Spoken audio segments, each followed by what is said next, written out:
Hi అండి. ఈరోజు video వచ్చేసి చాలా చాలా టేస్టీగా ఉండే సొరకాయ సొరకాయ మేమైతే ఆనక్కాయ అంటాము. ఆనక్కాయ అంటే అందరికీ తెలియదు అనేసి సొరకాయ అని చెప్తున్నా. సొరకాయ పులుసు కూర చాలా చాలా టేస్టీ ఉంటుంది. అన్నంలోకైనా జొన్న రొట్టెలకైనా దేంట్లోకైనా వైట్ రైస్లకు జొన్న రొట్టెలకైతే ఎక్సలెంట్ అనుకో. దోశలకు కూడా చాలా బాగుంటుంది అనమాట. చింతపండు ఫస్ట్ నానేసి పులుసు ఫిష్కి పక్కకు పెట్టేసుకోవాలన్నమాట. అది తర్వాత మనం కూరని బట్టి కొంచెం ఎక్కువ కూర వేసుకుంటే 2 టమాటాలు వేసుకుంటే సరిపోతుంది. చిన్న చిన్న ముక్కలు కట్ చేసి పెట్టుకోవాలి టమాటాలు. నేను కొంచెం ఎక్కువనే వేసిన అనమాట. మేము చాలా మంది ఉంటాం కాబట్టి మాకు ఎక్కువ కూర పడుతుంది కాబట్టి 2 చిన్న టమాటాలు మీడియం సైజు కట్ చేసి పెట్టిన తర్వాత ఉల్లిగడ్డ అనమాట. 2-3 అట్లా ఉల్లిగడ్డలు కూడా కట్ చేసి పెట్టుకోవాలి సన్న ముక్కలుగా. ఉల్లిగడ్డలు సన్న కట్ చేసుకోవాలి. కట్ చేసి అందులో ఒక ప్లేట్లో పెట్టేసుకోవాలన్నమాట. మంచిగా ఉంటుంది. టేస్ట్ అయితే ఈజీగా చేసుకోవచ్చు.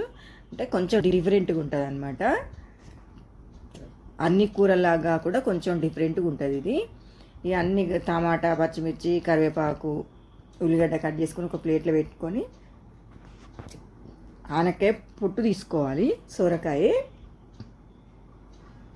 పొట్టు తీసి మంచిగా నీట్గా కడగాలన్నమాట. లేత ఆనకాయ తీసుకోవాలి.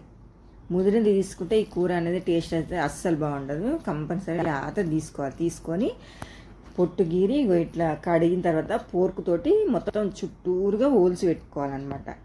కంపల్సరీ హోల్స్ అయితే కంపల్సరీ పెట్టుకోవాలి. ఎందుకంటే మనం వండేటప్పుడు కారం అనేది మంచిగా ఇట్లా టేస్ట్ అనేది బాగుంటుంది అనమాట. కారం, ఉప్పు, కారం, నూనె అంతా మంచిగా వట్టి ముక్కలకి చుట్టూ పెట్టుకోవాలి ఫోర్క్ లేకుంటే చాక్ తోటి సన్న ఇట్లా పెట్టుకోవాలన్నమాట. తర్వాత ఇట్లా రౌండ్ ముక్కలుగా కట్ చేసుకోవాలి. మరీ లావు కాకుండా మరీ పలసంగా కాకుండా ఇట్లా కొంచెం మందంగా కట్ చేసుకొని ఒక రౌండ్ ముక్కలు 4 ముక్కలు చేసుకోవాలి. చిన్నగా కట్ చేసుకోవద్దు అనమాట. ఆనక్కాయలు కొంచెం పెద్ద పెద్ద ముక్కలు ఉంటేనే బాగుంటుంది. అన్ని ముక్కలుగా కట్ చేసుకొని ఒక ప్లేట్లోకి తీసి పెట్టుకోవాలి. ఇట్లా కట్ చేసుకున్న తర్వాత నూనె కొంచెం ఎక్కువనే పడుతుంది అనమాట. ఈ కూరకి 2 స్పూన్ల ఆయిల్ వేసుకొని 1/2 స్పూన్ పసుపు వేసుకోవాలి. వేసుకొని నూనె కొంచెం వేడి కాకముందే వేసుకోవాలి. ఎందుకంటే పసుపు మాడిపోయే ఛాన్స్ ఉంటుంది కాబట్టి వేసుకొని 1 స్పూన్ ఉప్పు వేసుకోవాలి. వేసుకొని కలిపి మూత పెట్టి మంచిగా మెత్తగా వరకు ఉడికించుకోవాలన్నమాట. ఈ కూర ఇట్లా వండితేనే టేస్ట్ అయితే అసలు నెక్స్ట్ లెవెల్ ఉంటుంది అనమాట. చాలా చాలా బాగుంటుంది. ఒకసారి ఇట్లా ట్రై చేయండి. ఇట్లా మంచిగా ఒకసారి మధ్యలో మళ్ళీ కలుపుకోవాలన్నమాట. మెత్తగా ఉడికిపోతుంది. లేత సొరకాయ తీసుకుంటే లేత ఆనక్కాయ తీసుకుంటే మంచిగా ఈ నూనెలనే ఉడికించుకోవాలి. వాటర్ వేయకుండా. అయినా సొరకాయలో వాటర్ ఉంటుంది కాబట్టి. ఇప్పుడు మంచిగా ఉడికింది. ఒక ప్లేట్లోకి తీసుకోవాలన్నమాట. ఈ సొరకాయ ముక్కలన్నీ ఒక ప్లేట్లోకి తీసుకున్న తర్వాత మళ్ళీ నెక్స్ట్ ప్రాసెస్ స్టార్ట్ చేసుకోవాలి. డైరెక్ట్ అట్లనే వేయొద్దు అనమాట. వేస్తే టేస్ట్ అస్సలు బాగుండదు ఈ కూర. ఇంకా నూనె అవసరం లేదు. అదే నూనెలో మళ్ళీ నెక్స్ట్ ఇంకా అవన్నీ వేసుకోవాలి. తర్వాత నూనె బాగా వేడిగానే ఉంది కదా, జీలకర్ర ఆవాలు వేసుకోవాలి. వేసుకొని 2-3 ఎండుమిర్చి వేసుకోవాలి. ఎండుమిర్చి ఇష్టం, ఆప్షనల్ మాత్రమే. తర్వాత 4-5 పచ్చిమిర్చి, 2 ఉల్లిగడ్డలు సన్నగా కట్ చేసుకొని వేసుకోవాలి. పచ్చిమిర్చి ఎండుకారం వేసుకుంటేనే టేస్ట్ ఏదైనా కూర బాగుంటుంది. తర్వాత 1/2 స్పూన్ పసుపు వేసుకోవాలి. ముందుగా ఆనకాయ ముక్కలలో వేసుకున్నాం కదా సొరకాయ ముక్కలలో.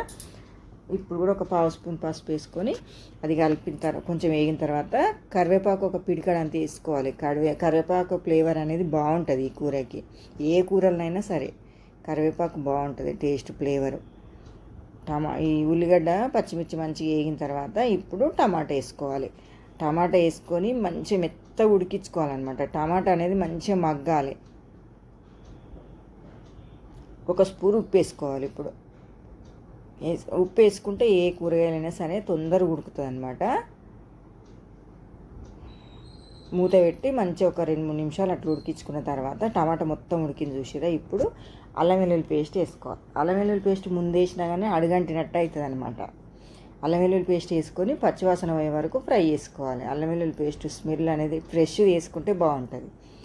తర్వాత మనం ఫ్రై చేసి పెట్టుకున్న ఆనకాయ ముక్కలు వేసుకొని బాగా కలపాలి. కలుపుకొని చిన్న మంట మీదనే ఉడికించుకోవాలి. మస్తుగా అనిపిస్తుంది కదా. టేస్ట్ అయితే చాలా చాలా బాగుంటుంది ఇట్లా వేసుకుంటే. మామూలుగా రెగ్యులర్ కూరలాగా కాకుండా ఇట్లా డిఫరెంట్గా చేస్తే టేస్ట్ కూడా డిఫరెంట్గా అంటే చాలా చాలా బాగుంటుంది. మంచిగా ఉడికితే చిన్న మంట మీదనే ఉడికించుకోవాలి. నూనె అది కొంచెం పైకి తేలే వరకు. తర్వాత 1 స్పూన్ కారం వేసుకోవాలి. పచ్చిమిర్చి వేసుకున్నాం కదా, ఒక 4-5 గల 1 స్పూన్ కారం వేసుకుంటే సరిపోతుంది. కారం వేసుకున్నాక కూడా కొంచెం ఉడకాలి. కారం అనేది ముక్కలకు పట్టాలి. అట్లయితేనే బాగుంటుంది. లేకపోతే మనం కారం డైరెక్ట్ వేయగానే ఏసరైనా చింతపులుసు అయినా పోసినాం అనుకో కారం కారం పచ్చి పచ్చిగా ఉంటుంది అనమాట కూర. మంచిగా ఉడకాలి. ఉడుకుతుంది చూసారు. ఇప్పుడు చింతపండు పులుసు పోసుకోవాలి. మనం ఫస్ట్ చింతపండు పులుసు పిసికి పెట్టుకున్నాం కదా, మరీ ఎక్కువ పోయొద్దు. చింతపండు పులుసు కూడా పుల్లగా అవుతుంది. మళ్ళీ టేస్ట్ అనేది అస్సలు అంత బాగుండదు. ఇప్పుడు ధనియాల పొడి, జీలకర్ర పొడి, జీలకర్ర మెంతుల పొడి వేసుకోవాలి. ఒక 1/2 స్పూన్ అంతా వేసుకుంటే మన పచ్చి చేపల కూర ఎగ్గు పులుసు ఎట్లుంటుందో ఈ కూర కూడా అంతే టేస్ట్ ఉంటుంది. ఇది నిన్న వేసిన నేను కూర, దొండకాయ పప్పు చేసిన, ఆనకాయ పులుసు కూర వేస్తే ఆనకాయ కూర తిననోళ్ళు కూడా ఇదే కూర వేసుకొని తిన్నారు మా ఇంట్లో. దొండకాయ పప్పు ఆడ పక్కకు పెట్టేసిరు అనమాట. అంత బాగుంది. టేస్ట్ అయితే చాలా చాలా బాగా వచ్చింది. మంచిగా క్రీమీ గుజ్జు గుజ్జుగా. తర్వాత ఫైనల్గా కొత్తిమీర వేసుకోవాలి. కొత్తిమీర వేసుకొని ఒకసారి కలుపుకోవాలి. కలిపి ఒక 30 సెకండ్స్ 1 మినిట్ పాటు అట్లా ఉడికించుకోవాలన్నమాట. మరీ ఎక్కువ అవసరం లేదు. కొత్తిమీర వేయగానే స్టవ్ ఆఫ్ చేసినా పర్వాలేదు. ఇక ఇప్పుడు దగ్గరికి ఉడికింది కదా, ఇక స్టవ్ ఆఫ్ చేసుకోవాలన్నమాట. 1 నిమిషం పాటు అట్లా 1 నిమిషం 30 సెకండ్స్ అట్లా ఉడికిన తర్వాత మస్తు టేస్ట్ అయితే అసలు నెక్స్ట్ లెవెల్ ఉంటుంది. జొన్న రొట్టె నాకైతే ఇక చెప్పని అవసరం లేదు, అంత బాగుంటుంది. వైట్ రైస్ కంటే కూడా పులుసు పులుసు ఉంది కదా, మంచిగా వేడి వేడిగా జొన్న రొట్టె వేసి పులుసు కూరతోటి సూపర్గా తినొచ్చు, ఎంజాయ్ చేయొచ్చు. ఓకే అండి, వీడియో కనుక నచ్చినట్టయితే లైక్ చేయండి, షేర్ చేయండి, సబ్స్క్రైబ్ చేయండి.